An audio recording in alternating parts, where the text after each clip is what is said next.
So far we've seen that supply curves are always those portions of marginal cost curves that lie above average costs, both in the short and long run. But we've graphed long run and short run supply curves separately, and in this graph we'll see how they relate to one another.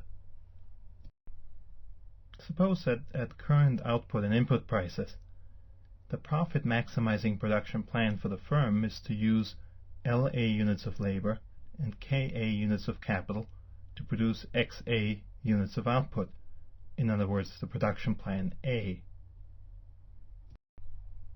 If the production plan A is in fact profit maximizing, it must also be cost minimizing.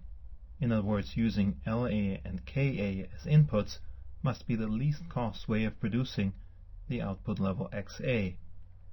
This implies that there is an isocost that is tangent to the isoquant for XA at the production plan A. Notice that this tangency just implies that the production plan A is cost minimizing. It doesn't actually imply that it's profit maximizing. We're going to assume that on top of it. In other words, here the picture simply shows that the technical rate of substitution is equal to the slope of the isocost. But profit maximization also implies that the marginal revenue products are equal to input prices. Now suppose that the output price increases and the firm's profit maximizing short-run response is to move from production plan A to production plan B. Notice that B lies at the same height as A because in the short run the firm cannot change its level of capital. It is operating on a vertical slice of its production frontier where capital is held fixed. Since only the output price has gone up and input prices have remained the same, the slope of the isocosts remain as they were before. We're assuming throughout the chapter that our production technologies are homothetic, which means that when input prices do not change, the cost minimizing bundles remain on the same ray from the origin.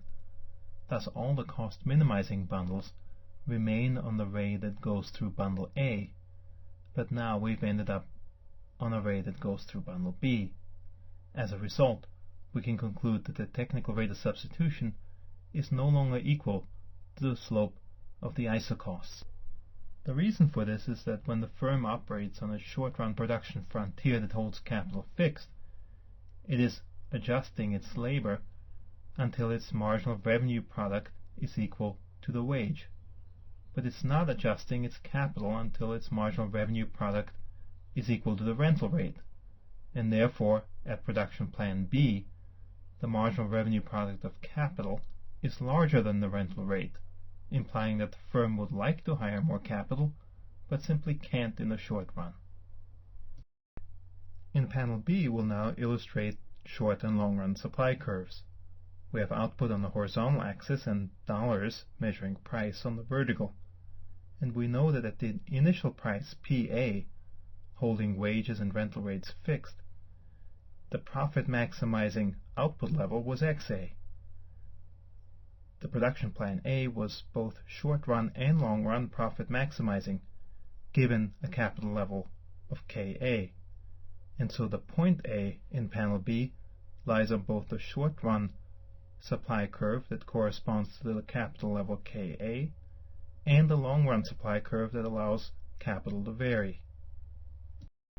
When price increased, the short-run profit maximizing response was to increase output to XB, giving us point B on the short-run supply curve holding capital fixed at KA. But we concluded that at production plan B, the marginal revenue product of capital is larger than the rental rate, so the firm wants to hire more capital, and in the long run will hire more capital and will therefore produce more. Thus, the long-run response will be larger than the short-run response, giving us point C in panel B of the graph, with C connected to A, giving us the supply curve in the long run. The magenta short-run supply curve in panel B corresponds to a fixed level of capital of Ka. If the fixed level of capital were different, then the short-run supply curve would be different. In particular, if the fixed level of capital were less, the short-run supply curve would lie to the left. And if the fixed amount of capital were greater, the short-run supply curve would lie to the right. 3 such short-run supply curves are illustrated in panel C. For each of these short-run supply curves, there is some output price at which the level of capital that's held fixed along that supply curve is just the right level of capital in the long run. For greater levels of capital, the price that makes that just the right level of capital is a higher price, and for lower levels of capital it's a lower price.